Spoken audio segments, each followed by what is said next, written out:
Indonesia dirubah. Buku terakhir di dalam Perjanjian Lama diganti namanya. Hebat Kristen di Indonesia, punya otoritas luar biasa mengganti-ganti nama buku dalam Bible.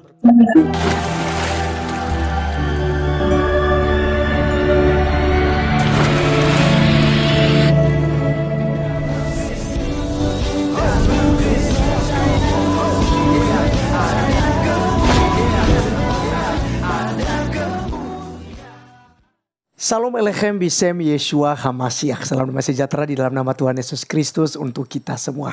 Teman-teman sekalian, pada video kali ini kita akan membahas mengenai nenek tua yang sok pintar, bahkan dikatakan ya orang terhebat lagi ini. Di mana teman-teman sekalian mereka katakan bahwa orang Kristen itu suka merubah-rubah kitabnya, padahal mereka tidak sadar. Dan ya karena memang kebotolan teman-teman sekalian. Karena yang berubah-ubah itu adalah terjemahan, bukan bahasa asli daripada kitab suci. Bahasa Ibrani dan bahasa Yunani itu tidak pernah diutak-atik oleh orang Kristen di Indonesia ataupun lembaga Alkitab Indonesia. Tapi yang dirubah setiap saat adalah bahasa. Karena kan bahasa kita lah yang mengalami yang namanya perubahan ya. Misalnya dari Alkitab di zaman dulu ya dengan dibaca oleh generasi yang sekarang, otomatis kan kurang paham. Itu sebabnya ya ada penyesuaian bahasa supaya dari generasi A sampai generasi Z itu bisa memahami tentang kitab sucinya.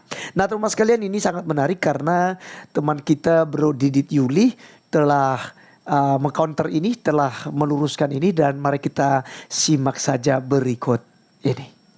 Indonesia dirubah. Buku terakhir di dalam Perjanjian Lama diganti namanya. Hebat Kristen di Indonesia, punya otoritas luar biasa mengganti-ganti nama buku dalam Bible. Jadinya Maleaki. Padahal di dalam bahasa aslinya, atau ambillah bahasa orang Ibrani, Hebrew, itu Malachi. Dirubah oleh LAI ketika sudah serah terima dari orang Belanda, mulai diambil alih, take it over by Indonesian people 1954. Pertama kali penerjemahan oleh lembaga LAI 1954. Digantinya apa? Maleaki. Tahun itu tidak ada Allah, tidak ada Roh Kudus di dalam Bible Melayu, gak ada. Baru setelah itu, ingat, terutama ketika kocoran dana dari, saya tahu ini, siapa pengusaha kaya raya, Riyadi, keluarga Riyadi, ada di dalamnya James Riyadi. Ketika ia mengocorkan, ya namanya dia tentu ingin menyumbang, maka dana itu dipakailah untuk meriset, melakukan riset luar biasa, membuat keputusan masuk Roh Kudus. Sebelum itu nggak ada Roh Kudus di dalam Bible Indonesia atau Bible Melayu.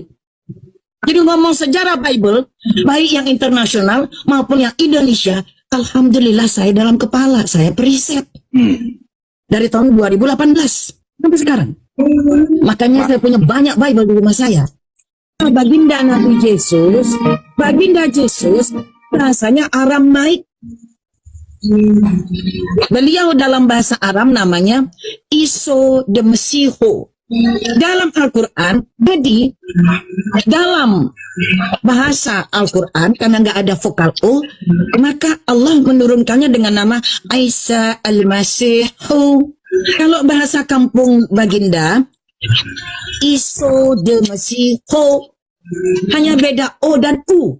Isa Al-Masihu de Mesiho. Ibraninya Mesiah, Mesih, Mesih, Mesiah kata orang Inggris. Arabnya Mesih, Al-Masih. Ibraninya Mesih. Mirip. Kalau dalam Aramaik Mesiho, dalam Al-Quran Al-Masihu. Nah, yang pertama dia tadi mengatakan bahwa orang Kristen ini kok hebat ya. Kristen Indonesia ini punya kuasa untuk mengubah-ubah bahasa yang ada di dalam Alkitab. Contohnya kitab terakhir Perjanjian Lama, yaitu Maleaki. Bahasa aslinya Malachi, kemudian menjadi Maleaki. Ya ampun nek. Kalau nggak tahu apa-apa itu mending diam sana loh ya, di rumah aja ngomong cucu.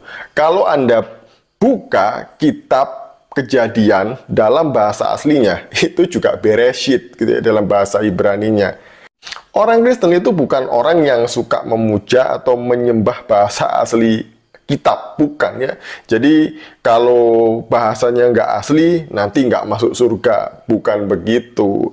Jadi Kristen ini memang Alkitabnya itu diterjemahkan ke dalam berbagai bahasa supaya orang yang membacanya mengerti, memahami firman Tuhan. Bukan yang penting asli, bahasa asli, tapi hanya bisa baca, gak tahu arti. Itu percuma, kami nggak mau begitu. Jadi firman Tuhan ini harus dimengerti oleh semua orang dalam suku, bangsa, apapun dia harus mengerti. Makanya Alkitab diterjemahkan ke berbagai bahasa. Jadi itu ya, bukan harus Malachi kok jadinya Maleaki. Ya ampun, kalau mau mengacu ke dalam bahasa asli, ya memang bahasa aslinya seperti itu, tapi itu bukan jadi patokan utama di dalam kekristenan. Begitulah ya. Kemudian dia bilang begini, Alkitab terbitan tahun 1954 itu nggak ada nama Roh Kudusnya, itu nggak ada katanya dia. Bener, Alkitab terbitan 1954 nggak ada kata Roh Kudus. Sebelum kita melihat Alkitab yang diterbitkan tahun 54, mari kita melihat Alkitab yang diterbitkan tahun 1863. Ini ya, ini adalah Alkitab Klinkert tahun 1863. Kita buka di dalam Injil Matius pasal yang pertama ayat yang ke-18. Ini bahasa Indonesia yang tempo dulu ya, bahasa yang masih zaman dulu sekali. Berbunyi demikian, maka jadinya Yesus Kristus ada begini. Pada ketika Maria ibunya bertunangan sama Yusuf, sebelum dia orang bertemu, Maria kedapatan bunting dari Roh Suci. Memang ini bahasanya agak aneh ya, ini karena memang bahasa dulu ya seperti ini ya. DJ, kemudian OE, kemudian ada TJ dan lain sebagainya. Tapi di sini dikatakan ada kata Roh Suci. Roh Suci itu apanya Roh Kudus ya? Bukannya suci itu juga kudus. Roh Suci itu adalah Roh Kudus. Nah, di Alkitab Klinkert tahun 1863 sudah ada kata Roh Suci. Jadi kalau nggak tahu apa-apa, mending diem aja. Tolong ya, ini ibunya siapa, neneknya siapa, tolong diamankan ya, daripada malu-maluin ya. Nah, sekarang mari kita melihat di Alkitab terbitan 1954, di ayat yang sama. Adapun kelahiran Yesus Kristus demikian halnya. Tatkala Maryam, yaitu ibunya, bertunangan dengan Yusuf, sebelum keduanya bersetubuh, maka nyatalah Maryam itu hamil daripada Rohul Kudus. Nah, di sini lebih jelas lagi ya, Rohul Kudus. Roh Kudus. Jelas kan? Terus ayat yang mana yang ibu tadi bilang itu nggak ada kata Roh Kudusnya? Lah di sini aja ada. Dalam bahasa yang paling kuno pun ada gitu. Jadi ibu ini ya, ini memang ciri-ciri mualaf ini seperti ini ya. Sok-sok hebat, ngomongnya besar, padahal dia tidak tahu apa-apa tentang kekristenan. Kemudian dia pakai nuduh-nuduh James Riyadi. Jadi kata Roh Kudus ini atas pesanan donatur. Jadi dana yang digelontorkan ini untuk kemudian muncul nama Roh Kudus James Riyadi. Saya lihat-lihat James Riyadi ini kan pemilik grup Lipo kalau nggak salah ya. Orang ini kok bisa bawa-bawa nama James Riyadi gitu loh ya. Apa hubungannya? Nggak ada. Kemudian yang lebih lucu lagi, ibu ini bilang bahwa ini loh, katanya dalam bahasa Aramaik itu ada nama Yesus atau Isa itu menjadi Isu Masihu. Kemudian bahasa Ibrani Masyiah.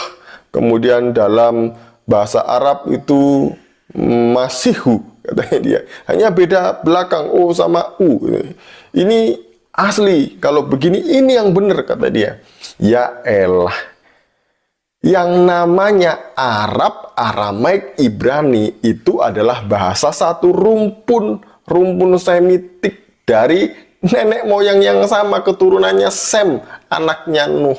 Ya pantas aja kalau bahasanya itu masih mirip-mirip. Sama kayak bahasa Indonesia dengan bahasa Melayu ya. Meskipun beda itu ya masih mirip-mirip.